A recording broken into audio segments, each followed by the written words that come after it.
Speaking of connections to the university, I want to say I'm very proud that two of our panelists, Denise Milton yesterday and Karen Vargas, were graduates of schools, were my students. That's very exciting.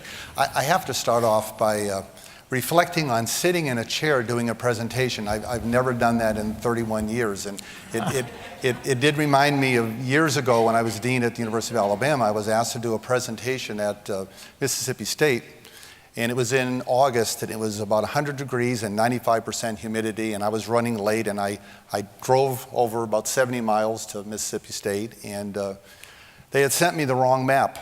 And so I finally asked around and figured out where it was, and I got there, no lunch, ran into the building. A minute before, there were 800 people in this audience similar to this. And I did my talk, and right at the very end of my talk, I passed out. And gracefully fell to the floor. And when I came to, there were these worried faces all around me, and there was one woman who said, "I didn't understand anything in your talk, but you have a great ending." So, I will say that when I saw these chairs, I said, well, if this happens here, it's not all the way to the floor, I'm already sitting down. I'd like to begin my talk this morning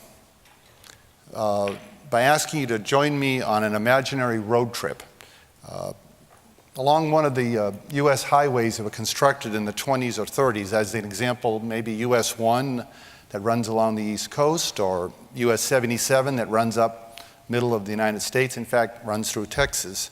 Both of these highways have interstate highways that run parallel to them for long ways. How many of you remember when they built the interstate highway system? How many of you will admit that you remember? Yeah, it's getting old, it's tough. As you drive along US 1 or 77, you'll pass through towns that were bypassed when they built the interstate highway. There's no exchange nearby. These communities were effectively bypassed from the commerce that went along the interstate highway.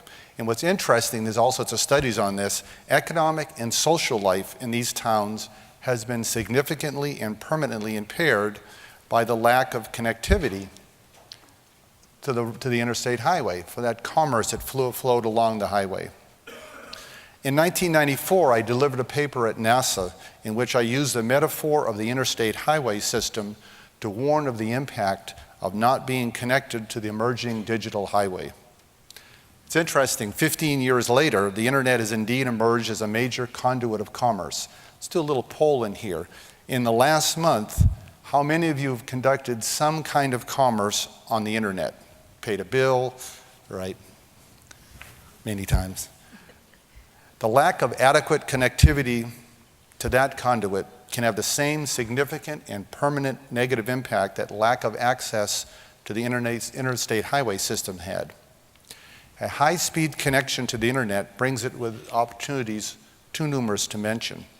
Certainly can't cover them today. So I'm going to concentrate on one particular opportunity, and that's training. And specifically the role of the public library in providing this training if broadband access can be secured. Lifelong learning has never been as necessary as it is today.